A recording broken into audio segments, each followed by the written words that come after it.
皆さんこんにちは、さくらんです。プレイステーションのリモートプレイ専用デバイス、プレイステーションポータルを購入して約8ヶ月が経過しました。2023年11月15日に発売されたプレイステーションポータル、リモートプレイしかできないデバイスとのことで賛否両論がありましたよね。今回はプレイステーションポータルを8ヶ月、ほぼ毎日使用してきて実感したいいところ、残念なところを紹介したいと思います。プレイステーションポータルの購入を検討している方の参考になればと思います。他にもプレイステーションポータル関連の動画を出しているので、気になる方はぜひチェックしてみてください。プレイステーションポータルリモートプレイヤーは2023年11月15日にソニーインタラクティブエンターテイメントから発売されたプレイステーション5用のリモートプレイ専用機。自宅などの Wi-Fi を経由して PS5 のゲームをリモートプレイで楽しめる携帯型のデバイスです。家族がテレビを使用していてゲームが遊べない時や、プレイステーション5のゲームをリビング以外の別の部屋で遊びたいといった場合にぴったりのデバイスです。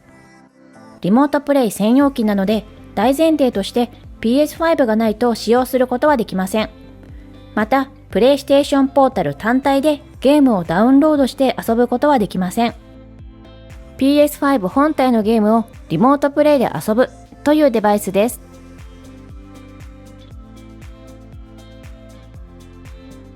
プレイステーションポータルはデュアルセンスワイヤレスコントローラーを半分にし、真ん中に液晶を搭載したような外観。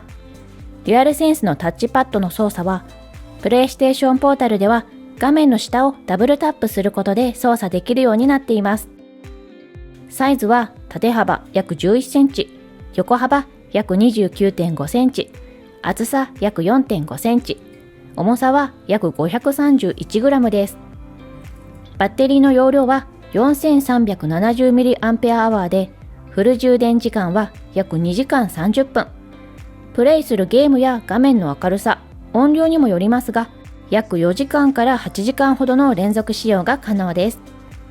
アダプティブトリガーやハプティックフィードバックなどのデュアルセンスの主要な機能が搭載されています。ディスプレイは8インチの液晶ディスプレイ、解像度 1080p、60fps に対応。有機 EL ディスプレイは採用されていませんが、とっても鮮やかで綺麗です。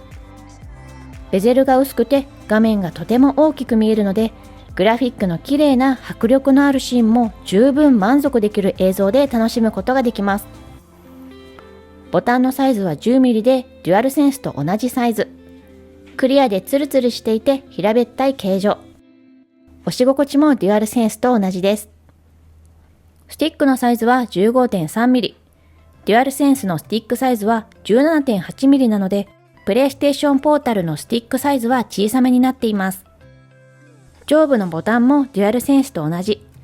L1、R1 はカチカチと押しやすい押し心地。L2、R2 はトリガー式で、トリガーストップは搭載されていません。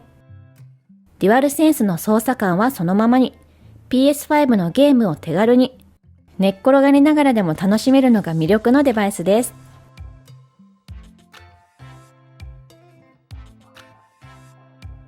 プレイステーションポータルを8ヶ月使用して、私が特に気に入っているのは PS5 との接続の簡単さ、速さです。まずは初回起動を済ませ、PSN アカウントでログインし、接続したい PS5 を選ぶだけで OK。これでリモートプレイすることができます。初回の接続がめちゃくちゃ簡単なんですよね。また2回目からの接続はもっと簡単。PS ボタンを押して×ボタンで接続開始。これだけで簡単に PS5 と接続することができます。PS5 本体を操作しなくても、プレイステーションポータルだけで起動できるのも便利なポイントです。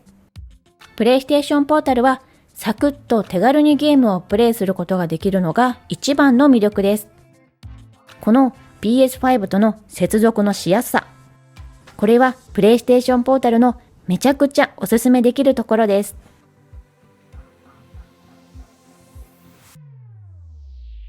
プレイステーションポータルの操作感でのいい点は、ほとんどデュアルセンスと変わらない操作感というところです。ボタンやトリガーの押し心地もデュアルセンスと全く同じ。スティックサイズは少し小さめですが、親指にフィットしやすい形状なので、初めて操作した時も違和感を感じることはありませんでした。プレイステーションポータルは PS5 にダウンロードしているゲームは全てプレイすることができます。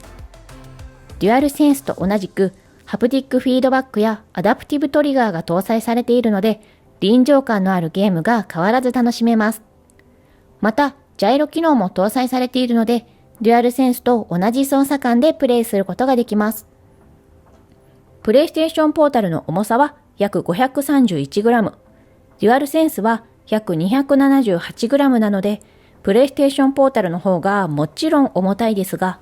プレイステーションポータルはしっかりと握れるグリップ形状のおかげで重さが分散され、重たくて長時間遊ぶのがしんどいと思うことはありません。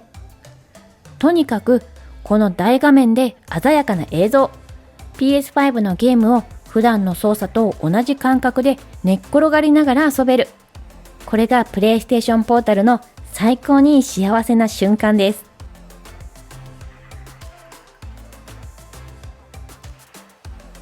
やっぱり多くの方が気になるのは遅延ではないでしょうか。今回は PS5 は有線 LAN に接続、プレイステーションポータルは同一ネットワークの Wi-Fi に接続して検証しています。実際の遅延はこんな感じです。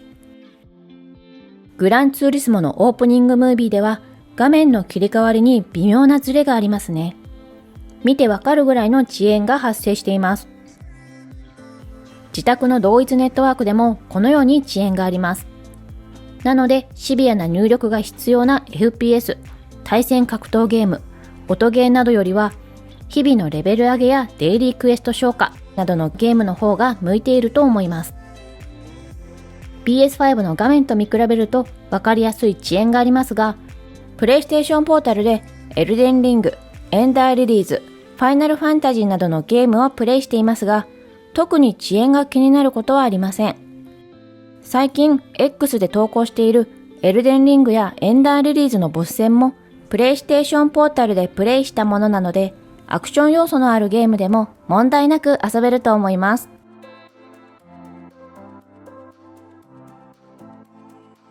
では実際にプレイステーションポータルはどんな人におすすめか。私が思うのは PS5 のゲームでよく遊ぶ。ゲームはダウンロード派。シビアな入力が少ないゲームが好き。寝っ転がって PS5 のゲームで遊びたいという方にはプレイステーションポータルはおすすめだと思います。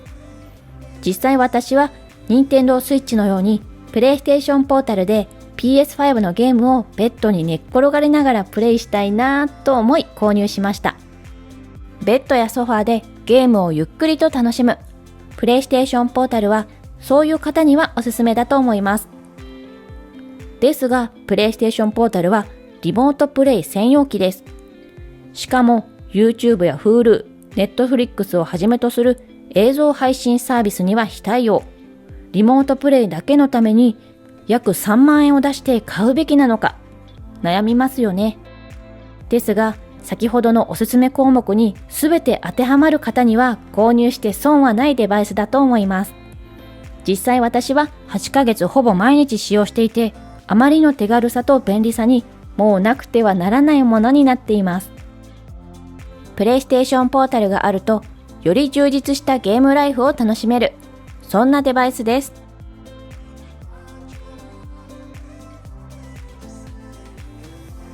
プレイステーションポータルを8ヶ月ほぼ毎日使用してきた私が感じたプレイステーションポータルのいいところは、PS5 のゲームを手軽に好きな場所で寝っ転がりながらでも遊ぶことができるというところです。またハンドヘルドデバイスにしては大画面で映像がとっても綺麗なところですね。手に持って遊ぶとモニターよりも近くで画面を見るので、8インチの画面でもかなりの迫力で臨場感あふれるゲームを楽しめます。PS5 との接続がめちゃくちゃ簡単なのもいいところです。ちょっとした休憩時間にサクッとゲームをプレイする、そういう時に大活躍のデバイスです。残念なところは、まずはディスクの切り替えがめんどくさいところです。私はゲームはディスク派なので、ゲームを切り替えるのに、毎回 PS5 本体のディスクを入れ替えなければいけないのが手間でしょうがないです。ですが、どうしてもディスクを購入したい派なので、これはもう仕方がないと思って、PlayStation ポータルを使用しています。ディスクを何枚か入れて切り替えることができるような周辺機器が発売されると嬉しいですよね。次の残念なところは、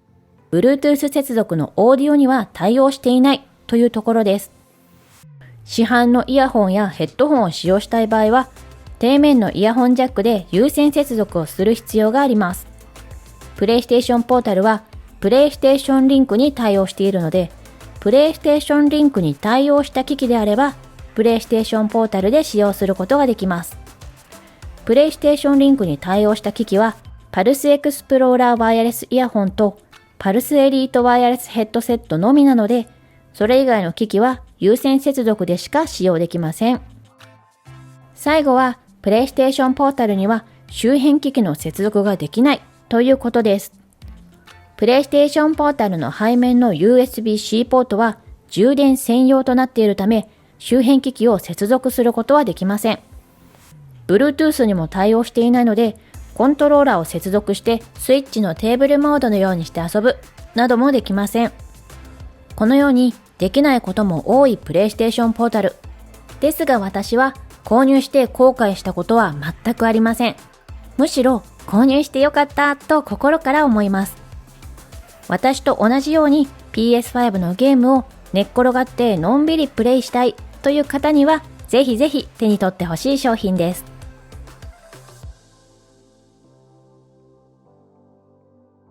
実は PS リモートプレイは PlayStation ポータルでなくても遊ぶことができます。例えば Steam Deck、SteamOS を搭載した携帯ゲーミングデバイス、Steam のゲームはもちろん、千秋というアプリをダウンロードすると、このように PS5 のゲームをリモートプレイできるんです。他にはスマホや iPad、Android やタブレット、こちらも PS リモートプレイというアプリを使用して PS5 のゲームをリモートプレイすることができます。これだけでは操作しにくいので、以前紹介したゲームサーの G8 プラスを接続すると、ハンドヘルドデバイスのようになってめちゃくちゃ操作しやすく快適に遊ぶことができます。それぞれ PS5 との接続のしやすさや操作感、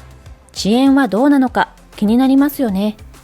別の動画で PS リモートプレイに最適なデバイスはどれか比較しながら検証してみようと思います。気になる方はぜひチャンネル登録よろしくお願いします。今回の動画は以上です。最後までご視聴ありがとうございました。また次の動画でお会いしましょう。さようなら。